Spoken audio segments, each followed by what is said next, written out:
13. Trauma e reaprendizado emocional. Sonchit, uma refugiada cambojana, recusou-se a dar aos filhos metralhadoras AK-47 de brinquedo.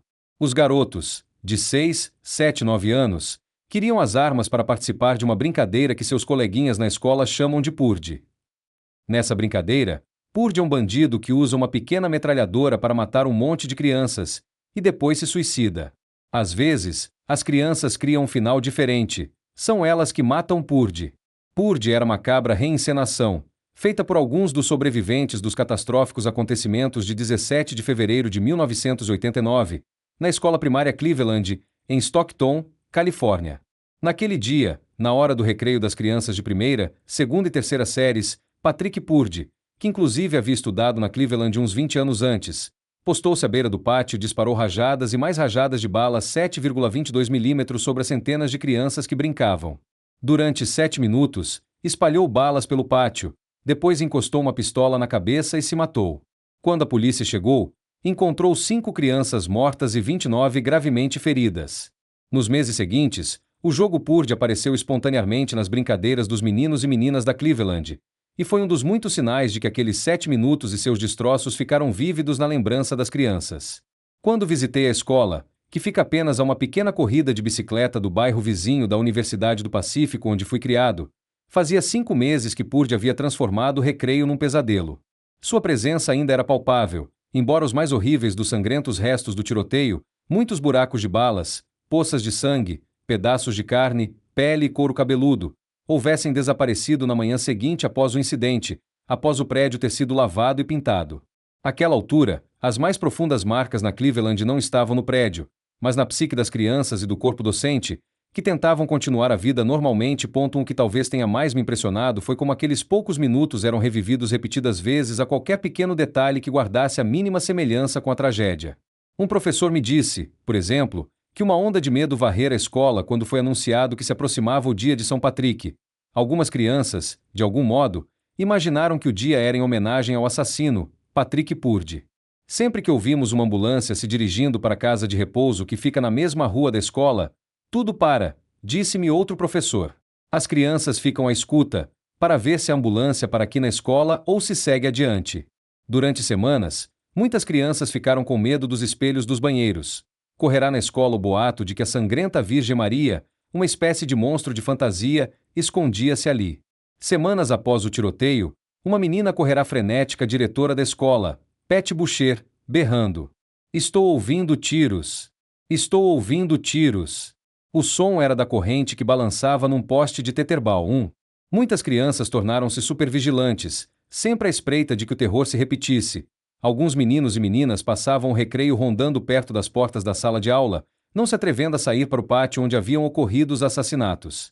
Outros só brincavam em grupos pequenos, e enquanto isso, uma das crianças ficava de olheiro. Muitos continuaram durante meses a evitar as áreas más, onde as crianças haviam morrido.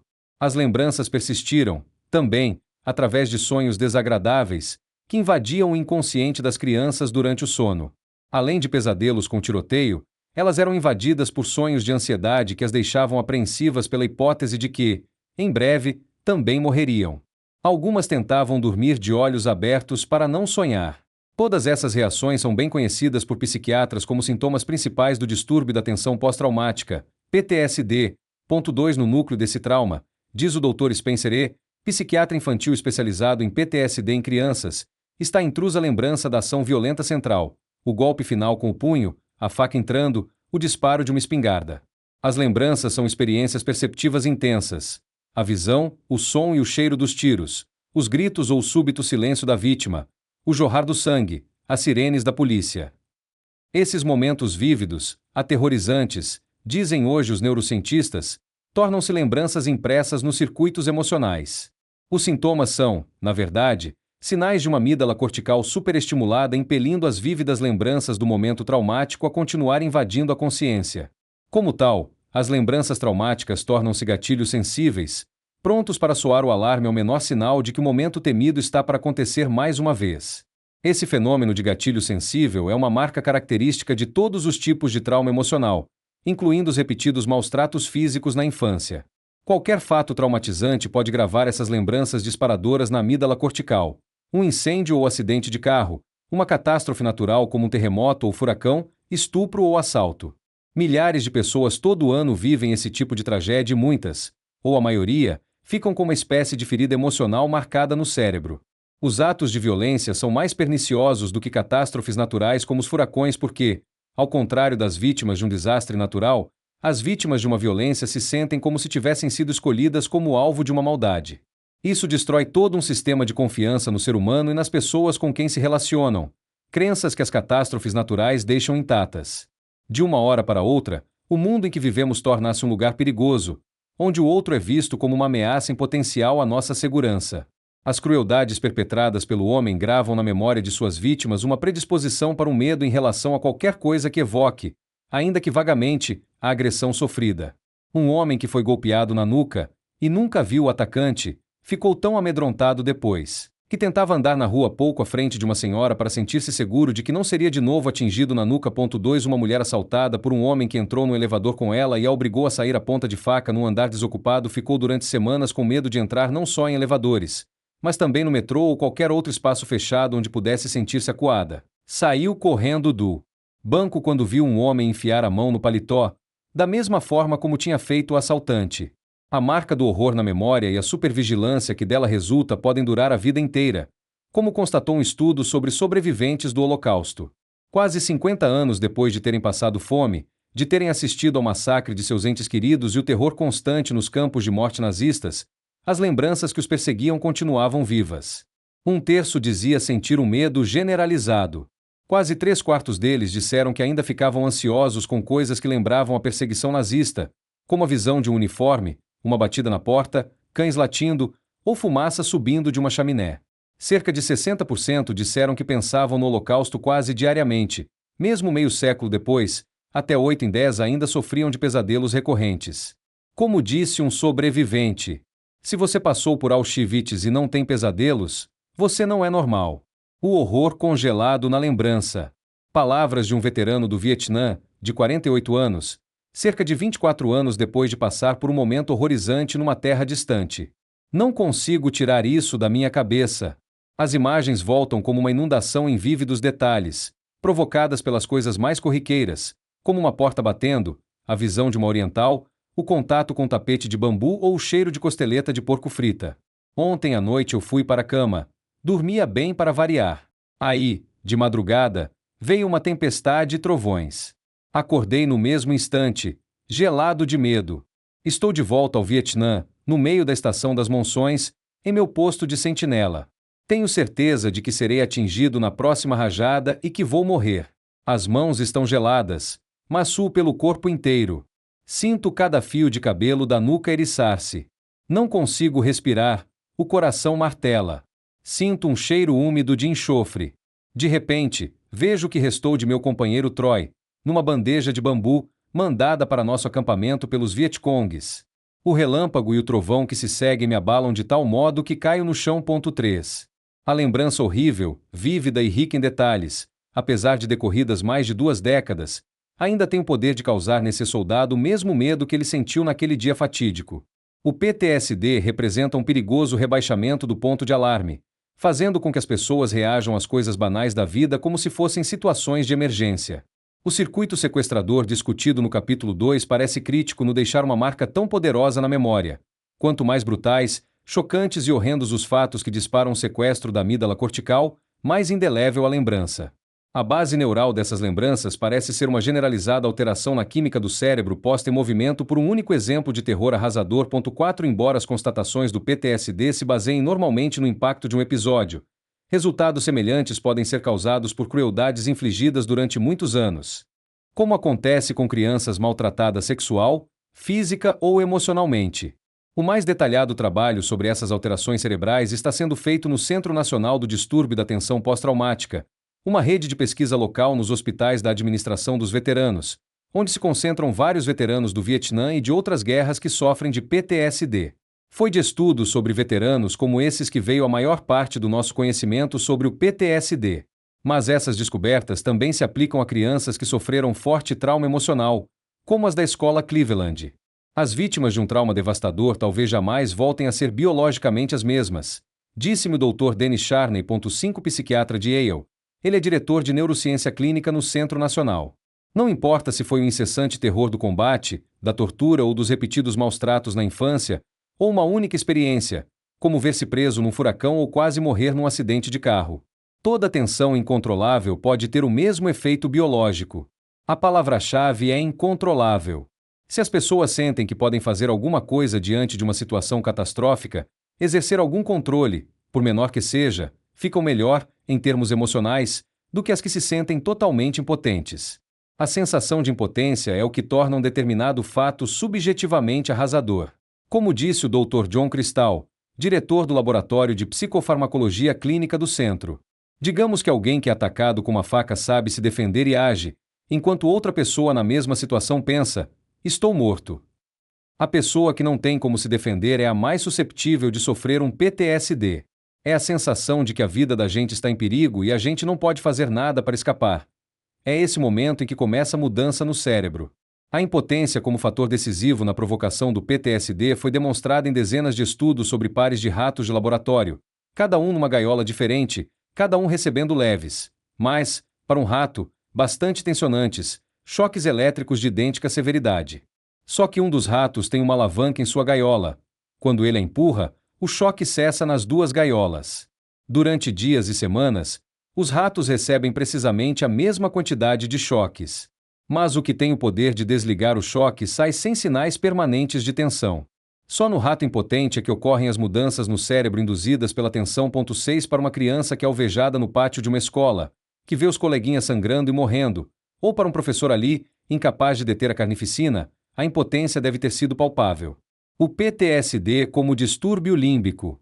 Fazia meses que um grande terremoto a pusera para fora da cama e a fizera sair gritando em pânico pela casa às escuras à procura do filho de 4 anos. Os dois passaram horas abraçados na fria noite de Los Angeles, sob a proteção de um vão de porta, presos ali sem comida, água ou luz, com as sucessivas ondas de tremores sacudindo o solo a seus pés. Hoje, meses depois, ela já se recuperou bastante do pânico súbito que se apoderava dela nos dias subsequentes ao terremoto, quando o bater de uma porta fazia começar a tremer de medo. O único sintoma que ficou foi a impossibilidade de dormir, um problema que só ataca nas noites em que o marido está ausente, como na noite do terremoto.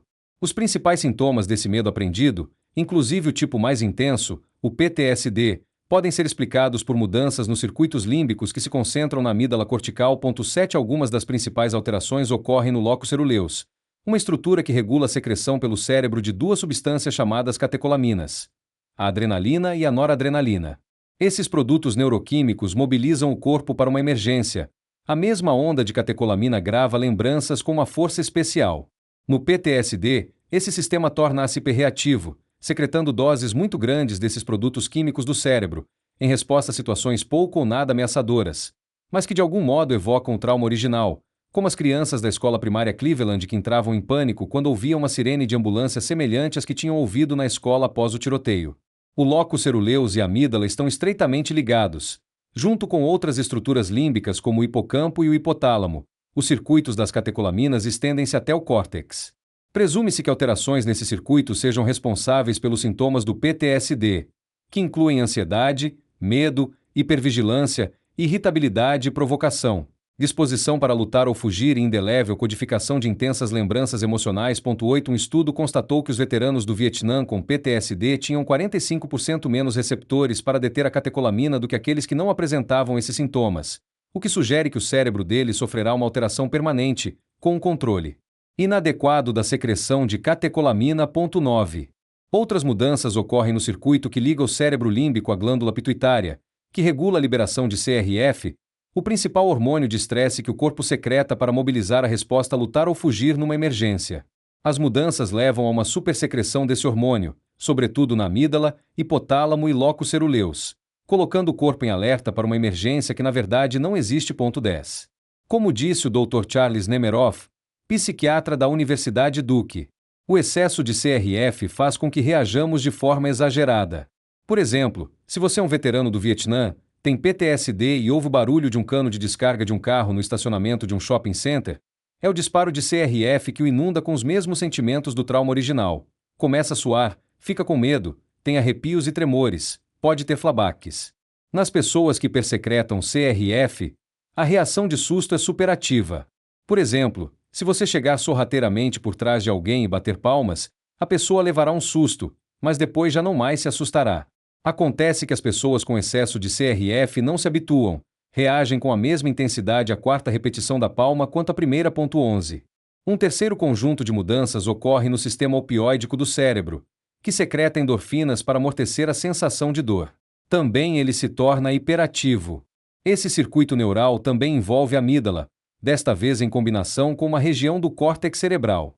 Os opioides são produtos químicos do cérebro, poderosos agentes entorpecentes, como o ópio e outros narcóticos, seus primos químicos.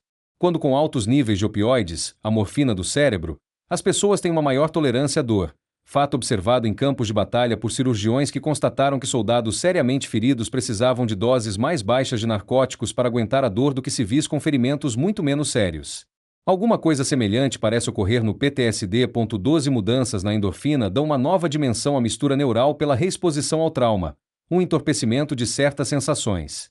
Isso parece explicar um conjunto de sintomas psicológicos negativos há muito notados no PTSD: anedonia, incapacidade de sentir prazer, e um embotamento emocional generalizado, a sensação de estar isolado da vida ou desinteresse pelos sentimentos dos outros. Aqueles que convivem com essas pessoas podem achar que essa indiferença se deva a uma ausência de empatia. Outro possível efeito é a dissociação, incluindo a incapacidade de lembrar minutos, horas ou mesmo dias cruciais do fato traumático. As mudanças gerais do PTSD também tornam a pessoa mais susceptível a sofrer outros traumas. Vários estudos em animais constataram que, mesmo expostos a uma tensão branda quando jovens, eles eram muito mais vulneráveis que os animais não tensos a mudanças no cérebro provocadas por um trauma sofrido quando mais velhos, o que sugere a necessidade de tratar imediatamente crianças com PTSD. Esse parece ser um dos motivos pelos quais, expostas a uma mesma catástrofe, uma pessoa fica com PTSD e outra não. A amígdala é preparada para descobrir perigo, e quando a vida lhe apresenta mais uma vez um perigo concreto, seu alarme soa mais alto. Todas essas mudanças neurais proporcionam vantagens de curto prazo para lidar com as emergências sinistras e aflitivas que as causam.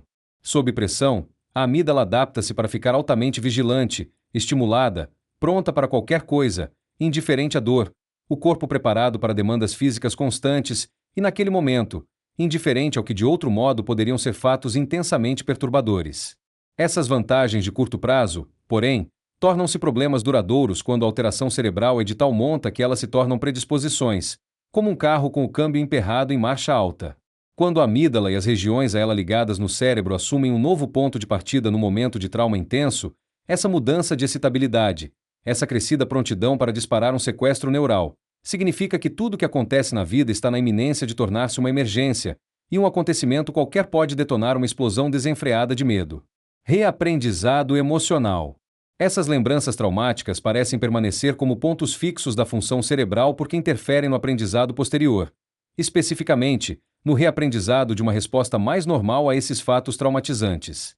No medo adquirido como o PTSD, os mecanismos de aprendizado e memória se desorientam.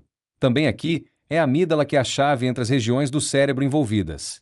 Mas, na superação do medo adquirido, o neocórtex é fundamental.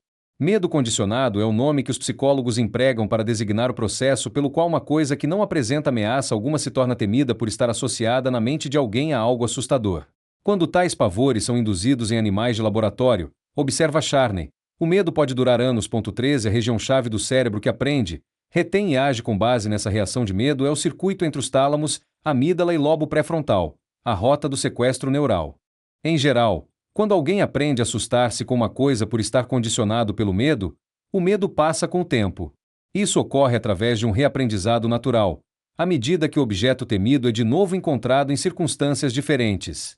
Assim, uma criança que tem medo de cachorro porque um dia foi perseguida por um rosnante pastor alemão vai aos poucos e naturalmente perdendo medo se, digamos, se muda para perto de alguém que tem um pastor alemão simpático e passa seu tempo brincando com o cachorro. No PTSD espontâneo, o reaprendizado não ocorre. Charney sugere que há a possibilidade de que as mudanças causadas pelo PTSD no cérebro sejam tão fortes que, na verdade, o sequestro da amígdala ocorre toda vez que aparece alguma coisa ainda que vagamente reminiscente do trauma original, fortalecendo a rota do medo. Isso quer dizer que não há uma só vez em que o que tememos se iguale com um sentimento de calma. A amígdala nunca reaprende uma reação menos intensa. A extinção do medo, observa, parece envolver um processo de aprendizado ativo, que está ele próprio danificado nas pessoas com PTSD, o que leva à normal persistência de lembranças emocionais. 14. Mas se ocorrerem experiências adequadas, mesmo o PTSD pode desaparecer. Fortes lembranças emocionais e os padrões de pensamento e reação que elas disparam podem mudar com o tempo. Charney sugere que esse reaprendizado seja cortical. O medo original entranhado na amígdala não vai embora completamente. Em vez disso, o córtex pré-frontal suprime ativamente o comando que a amígdala envia para o resto do corpo responder com medo. Resta saber quanto tempo leva para que a gente se livre do medo aprendido, diz Richard Davidson, psicólogo da Universidade de Wisconsin que descobriu o papel do córtex pré-frontal esquerdo como um amortecedor de angústia. Numa experiência laboratorial em que as pessoas primeiro aprendiam a ter aversão a um ruído alto, um paradigma do medo aprendido e um discreto paralelo do PTSD, Davidson constatou que aqueles que tinham mais atividade no córtex pré-frontal esquerdo superavam mais rapidamente o medo adquirido, o que também sugere que o córtex atua na liberação da angústia aprendida. 15. Reeducando o cérebro emocional. Uma das mais promissoras descobertas sobre o PTSD veio de um estudo com sobreviventes do Holocausto, 3/4 dos quais, mais ou menos, meio século depois ainda tinham sintomas ativos de PTSD. A descoberta mais importante foi que 1/4 dos sobreviventes outrora perturbados por tais sintomas não mais os tinham. De alguma forma, os fatos naturais de suas vidas haviam contrabalançado o problema. Aqueles que ainda apresentavam sintomas mostravam indícios de alterações cerebrais relacionadas com a catecolamina típicas do PTSD. Mas os que haviam se recuperado não tinham tais mudanças. 16 Essa descoberta e outras iguais sugerem que as mudanças cerebrais no PTSD não são indeléveis, e que as pessoas podem se recuperar mesmo das mais angustiantes cicatrizes emocionais. Em suma, que os circuitos emocionais podem ser reeducados. A notícia boa, portanto, é que traumas profundos causadores do PTSD podem ser curados, e que a rota para essa cura passa pelo reaprendizado. Uma das formas como essa cura emocional ocorre espontaneamente, pelo menos em crianças, é através de jogos como o Purge. Essas brincadeiras, feitas repetidas vezes, permitem que as crianças revivam o drama num ambiente em que se sintam seguras, brincando. Isso oferece duas rotas de cura. De um lado, a memória repete o contexto de baixa ansiedade, desensibilizando-a e permitindo que um conjunto de respostas não traumatizadas se associem a ela. Outra rota de cura é que, em suas cabecinhas, as crianças podem magicamente dar à tragédia um final feliz. Às vezes, ao brincarem de Purge, elas o matam, fortalecendo seu senso de domínio sobre aquele traumático momento de impotência. Brincadeiras como Purge são previsíveis em crianças que passaram por uma violência tão arrasadora. Essas brincadeiras macabras criadas por crianças traumatizadas foram pela primeira vez observadas pela doutora Lenore Ter, psiquiatra infantil de São Francisco. 17 Ela identificou essas brincadeiras entre crianças de Chowchilla, na Califórnia. Há pouco mais de uma hora, pelo Central Valley, de Stockton, onde Purge criou aquele inferno, que em 1973 haviam sido sequestradas quando voltavam de um dia de acampamento. Os sequestradores enterraram o ônibus que as trazia, com as crianças e tudo, e o sofrimento durou 27 horas. 5 anos depois, a doutora Ter descobriu o sequestro ainda sendo reencenado nas brincadeiras das vítimas. As meninas, por exemplo, faziam sequestros simbólicos com suas bonecas Barbie. Uma delas, que detestara a sensação da urina das outras crianças em sua pele, quando estavam amontoadas e aterrorizadas, não parava de dar banho em sua Barbie. Outra brincava de Barbie viajante, em que a boneca viaja para um lugar qualquer e retorna em segurança, que é o objetivo da brincadeira. A brincadeira preferida por outra menina se dava num cenário em que a boneca era metida num buraco e sufocava. Enquanto adultos que passaram por um trauma arrasador podem sofrer um entorpecimento psíquico, bloqueando a lembrança ou sensação da catástrofe, a psique das crianças muitas vezes lida diferentemente com ele. A doutora Ter acredita que elas se tornam menos frequentemente entorpecidas para o trauma porque recorrem à fantasia, às brincadeiras e aos devaneios para lembrar e elaborar o sofrimento por que passaram. Essas reencenações voluntárias do trauma impedem a necessidade de represá-lo em poderosas lembranças que podem depois irromper como flashbacks. Se o trauma é menor, como ir ao dentista para fazer uma obturação, apenas 1 ou 2 vezes podem bastar. Mas se é arrasador, a criança precisa de incontáveis repetições, reencenando o drama muitas vezes, num ritual sinistro e monótono. Uma das formas de chegar à imagem congelada na amígdala é através da arte, que é uma das formas de expressão do inconsciente. O cérebro emocional é altamente sintonizado com simbolismos e com o que Freud chamou de processo primário: as mensagens da metáfora, história, mito, as artes. Esse recurso é muito utilizado no tratamento de crianças traumatizadas. Às vezes, a arte oferece à criança a oportunidade de falar do momento de horror sobre o qual não ousaria falar em outras circunstâncias. Spencer E., psiquiatra de Los Angeles especializado em tratar dessas crianças, fala de um menino de 5 anos que, junto com a mãe, foi sequestrado por um ex-namorado dela. O homem levou-os para um quarto de hotel, mandou o menino ficar debaixo de um cobertor enquanto espancava a mãe até a morte. O menino, compreensivelmente, relutava em falar com ele sobre o massacre que ouvirá e vira de debaixo do cobertor. Por isso o psiquiatra pediu-lhe que desenhasse qualquer coisa. E lembra que o desenho era de um piloto de corridas com os olhos impressionantemente grandes. Ele interpretou isso como uma referência à ousadia do menino ao espiar o assassino. Essas referências ocultas à cena traumática quase sempre aparecem nos trabalhos artísticos de crianças traumatizadas. E utiliza o desenho no tratamento de crianças com esse tipo de problema, a jogada de abertura da terapia. As potentes lembranças que as preocupam invadem o desenho tal como invadem seus pensamentos. Além disso, o ato de desenhar é em si terapêutico, iniciando o processo de controle do trauma. Reaprendizado emocional e recuperação de um trauma. Irene foi a um encontro romântico que acabou em tentativa de estupro. Embora ela houvesse resistido ao atacante, ele continuou a persegui-la, incomodando-a com telefonemas obscenos, ameaçando-a, telefonando no meio da noite, tocaiando-a e observando todos os seus movimentos. A certa altura, quando ela pediu ajuda à polícia, os policiais consideraram que seu problema não era caso de polícia, já que nada de fato acontecerá.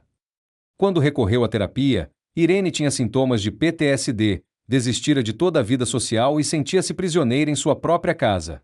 O caso de Irene é citado pela doutora Judith Lewis Herman, psiquiatra de Harvard, cujo trabalho pioneiro traça as etapas para a recuperação de um trauma. Ela vê 3 etapas: obter uma sensação de segurança, lembrar os detalhes do trauma e lamentar a perda que lhe trouxe e, finalmente, restabelecer uma vida normal. Há uma lógica biológica na ordenação dessas etapas. Como veremos, essa sequência parece se refletir no cérebro emocional, que reaprende que a vida não precisa ser encarada como uma emergência iminente. O primeiro passo, a reconquista do sentimento de segurança, tem por objetivo descobrir formas de acalmar os circuitos emocionais demasiado amedrontados e facilmente disparáveis. Bastantes o suficiente para ensejar o reaprendizado. 18 Muitas vezes isso começa com ajuda aos pacientes para que entendam que seu nervosismo e pesadelos, hipervigilância e pânicos fazem parte dos sintomas do PTSD. Ao entenderem esse mecanismo, os próprios sintomas se tornam menos assustadores. Outro passo consiste em ajudar os pacientes a reconquistar algum senso de controle sobre o que lhes acontece, um desaprendizado direto da lição de impotência transmitida pelo trauma que sofreram. Irene, por exemplo, mobilizou a família e os amigos para formar um anteparo entre ela e seu perseguidor, e conseguiu fazer com que a polícia interviesse. A sensação de insegurança dos pacientes com PTSD vai além do temor de estarem cercados por perigos ocultos. A insegurança deles começa mais intimamente, com o sentimento de descontrole sobre o próprio corpo e as emoções. Isto é compreensível, em vista do gatilho sensível para o sequestro criado pelo PTSD com a hipersensibilização dos circuitos da amígdala. A medicação auxilia os pacientes a não se sentirem tão à mercê dos alarmes emocionais que os inundam de inexplicável ansiedade, que lhes tiram sono ou que causam pesadelos. Os farmacólogos esperam um dia preparar remédios específicos que atuem diretamente sobre os efeitos do PTSD sobre a amígdala cortical e circuitos neurotransmissores a ela ligados. Mas, enquanto isso não acontece, há medicamentos que combatem apenas algumas dessas mudanças, notadamente os antidepressivos, que atuam no sistema de liberação da serotonina, e os beta-bloqueadores como o propanolol, que bloqueiam a ativação do sistema nervoso simpático. Os pacientes também podem aprender técnicas de relaxamento que lhes permitam combater a ansiedade e o nervosismo. A calma fisiológica oferece espaço para que os brutalizados circuitos emocionais redescubram que a vida não é uma ameaça, e para dar aos pacientes a sensação de haverem recuperado a segurança que tinham antes da ocorrência do trauma. Outro passo na cura envolve contar e reconstruir a história sob a proteção dessa segurança propiciada pelo remédio ou pelo relaxamento, o que permite que os circuitos emocionais adquiram uma compreensão e resposta novas e mais realistas à lembrança traumática e seus gatilhos. À medida que os pacientes narram os horríveis detalhes do trauma, a memória começa a transformar-se, tanto em seu significado emocional quanto em seus efeitos sobre o cérebro emocional. O ritmo dessa narrativa é delicado. Idealmente, imita o ritmo que ocorre naturalmente nas pessoas que conseguem recuperar-se do trauma sem sofrer PTSD. Nesses casos, muitas vezes parece haver um relógio interno que dosa as lembranças intrusas que revivem o trauma, que as interrompe durante semanas ou meses nas quais o paciente mal se lembra de alguma coisa dos horríveis acontecimentos. 19. Essa alternância de reimersão e alívio permite um exame espontâneo do trauma e o reaprendizado da resposta emocional a ele. Para aqueles cujo PTSD é mais difícil de ser tratado, diz a doutora Herman, narrar a sua história às vezes dispara temores arrasadores, caso em que o terapeuta deve reduzir o ritmo para manter as reações do paciente dentro de um certo nível de tolerância, de forma a não comprometer o reaprendizado. O terapeuta encoraja o paciente a contar os fatos traumáticos o mais vividamente possível, como se fora filme de terror, recuperando cada sórdido detalhe. Isso inclui não apenas as coisas específicas que viu, ouviu, cheirou e sentiu, mas também suas reações: pavor, nojo, náusea. O objetivo aqui é expressar a lembrança em palavras, o que significa captar partes dela que podem ter sido dissociadas e, portanto, estar ausentes da memória consciente. Quando detalhes sensoriais e sentimentos são expressos em palavras, presume-se que as lembranças fiquem mais sob o controle do neocórtex, onde as reações que elas disparam podem ser tornadas mais compreensíveis e também mais controláveis. O reaprendizado emocional nesse ponto é, em grande parte, conseguido pelo reviver dos fatos e das próprias emoções, mas desta vez num ambiente de segurança, em companhia de alguém em quem se confia, no caso o terapeuta. Isso começa a transmitir uma lição reveladora aos circuitos emocionais, de que se pode sentir segurança, e não implacável terror, juntamente com as lembranças do trauma. O menino de 5 anos que desenhou olhos enormes depois de assistir ao sangrento assassinato de sua mãe não fez mais nenhum outro desenho depois do primeiro. Em vez disso, ele e o terapeuta, Spencer E., brincaram, estabelecendo um elo entre si. Só muito aos poucos o garoto começou a contar a história do assassinato, a princípio de uma forma estereotipada, recitando cada detalhe exatamente da mesma forma a cada repetição. Aos poucos, porém, sua narrativa foi se tornando mais aberta e solta, o corpo se relaxando à medida que ele falava. Ao mesmo tempo, seus pesadelos com a cena tornaram-se menos frequentes, uma indicação, diz E, de um certo domínio do trauma. Gradualmente, a conversa dos dois foi se afastando dos temores deixados pelo trauma e passando mais para o que acontecia no cotidiano do menino, que estava se ajustando num novo lar com o pai. E finalmente ele pôde falar apenas de sua vida diária, enquanto a força do trauma desaparecia. Finalmente, a doutora Herman constata que os pacientes precisam lamentar a perda trazida pelo trauma, seja um ferimento, a morte de um ente querido ou o rompimento de uma relação, o arrependimento por não ter feito alguma coisa para salvar alguém, ou apenas a perda da confiança nas pessoas. O lamento que se segue ao contar esses fatos dolorosos serve a um fim crucial: assinala a capacidade de livrar-se em certa medida do trauma. Isso quer dizer que, em vez de ficar perpetuamente preso naquele momento do passado, os pacientes podem começar a olhar para frente, até mesmo ter esperança, e reconstruir uma nova vida, livre das garras do trauma.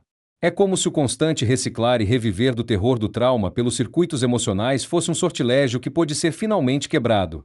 Cada sirene não precisa trazer um dilúvio de medo. Cada som na noite não precisa impor um flashback de terror. Muitas vezes persistem efeitos posteriores ou recorrências ocasionais de sintomas, diz a doutora Herman, mas há sinais específicos de que o trauma foi em grande parte superado. Entre esses sinais estão a redução dos sintomas fisiológicos a um nível controlável e a capacidade de suportar os sentimentos associados a lembranças do trauma. Especialmente significativo é não ter mais erupções de lembranças do trauma em momentos incontroláveis, mas antes poder rememorá-los voluntariamente, como qualquer outra lembrança, e, o que é talvez mais importante, afastá-los como qualquer outra lembrança. Finalmente, significa reconstruir uma nova vida, com relações fortes, de confiança, e um sistema de crenças que encontra sentido mesmo no mundo onde acontece tal injustiça. 20 Tudo isso junto são sinais de sucesso na reeducação do cérebro emocional. A psicoterapia como um curso emocional. Felizmente, os momentos catastróficos em que as lembranças traumáticas se gravam são raros na vida da maioria de nós. Mas os mesmos circuitos que gravam tão fortemente as lembranças traumáticas também estão supostamente em ação nos melhores momentos da vida. As mais comuns agruras da infância, como ser constantemente ignorado e privado de atenção ou carinho dos pais, o abandono, perda ou rejeição social podem não ser traumatizantes, embora certamente fiquem marcados na memória emotiva, gerando problemas, e lágrimas, e sentimentos irados, nas relações íntimas da vida adulta. Se é possível curar o PTSD, o mesmo pode acontecer com os arranhões sociais que tantos de nós trazemos. Esta é uma tarefa para a psicoterapia. E, em geral, é no aprender a lidar habilmente com essas carregadas reações que entra a inteligência emocional. A dinâmica entre a amígdala e as reações mais completamente informadas do córtex pré-frontal oferece um modelo neuroanalítico para a maneira como a psicoterapia remodela padrões emocionais profundos e mal adaptados. Como conjetura Joseph Ledoux, o neurocientista que descobriu o papel de gatilho sensível da amígdala nas explosões emocionais. Uma vez que nosso sistema emocional aprende alguma coisa, parece que nunca mais nos livraremos dela. O que a terapia faz é ensinar-nos a controlá-la. Ensina nosso neocórtex a inibir nossa amígdala. A tendência à impulsividade é suprimida, enquanto a emoção básica sobre ela continua sob contenção. Considerando que a arquitetura do cérebro está por trás do reaprendizado emocional, o que parece permanecer, mesmo após uma psicoterapia bem-sucedida, é uma reação residual, um resto da sensibilidade ou medo original na raiz de um problema emocional perturbador. 21 O córtex pré-frontal pode aprimorar ou frear o impulso desenfreado da amígdala, mas não pode simplesmente impedi-lo de reagir. Assim, embora não possamos decidir quando temos nossas explosões emocionais, temos mais controle sobre o quanto elas duram. Um tempo mais rápido de recuperação dessas explosões talvez seja um sinal de maturidade emocional.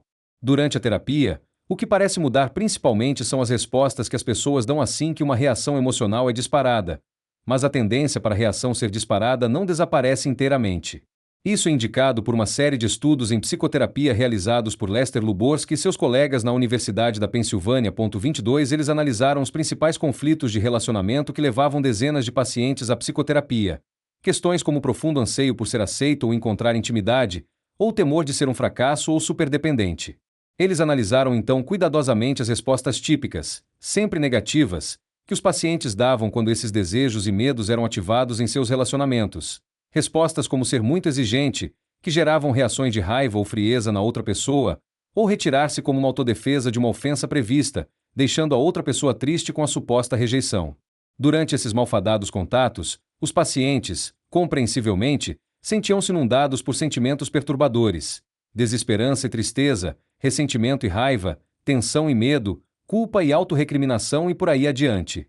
Qualquer que fosse o padrão específico do paciente, a sensação perturbadora parecia surgir na maioria dos mais importantes relacionamentos, com o cônjuge ou namorado, filho ou pai, ou colegas e chefes no trabalho. Durante a terapia de longo prazo, porém, esses pacientes passavam por dois tipos de mudança. Sua reação emocional aos fatos disparadores tornava-se menos angustiante, e até calma e divertida, e suas respostas abertas tornavam-se mais efetivas na obtenção do que eles realmente queriam do relacionamento. O que não mudava, porém, era o subjacente desejo ou medo e a pontada de sentimento inicial. Quando o tratamento já estava chegando ao término, os relatos que faziam indicavam que já estavam reagindo negativamente de forma menos intensa e já havia 2 vezes mais probabilidade de obter a resposta positiva que profundamente desejavam da outra pessoa. Mas o que não mudava de modo algum era a sensibilidade particular na raiz dessas necessidades. Em termos do cérebro, podemos especular. Os circuitos límbicos mandariam sinais de alarme em resposta a indícios de um fato temido, mas o córtex pré-frontal e zonas relacionadas teriam aprendido uma nova e mais saudável resposta. Em suma, as lições emocionais, mesmo os hábitos mais profundamente arraigados do coração, aprendidos na infância, podem ser reformuladas. A aprendizagem emocional é para toda a vida. Um jogo surgido na década de 1990, em que 2 crianças impelem uma bola, presa por uma corda ou corrente a um poste, para que se enrole totalmente no poste, no sentido contrário uma da outra. N do inglês. Post-Traumatic Stress Disorder. N do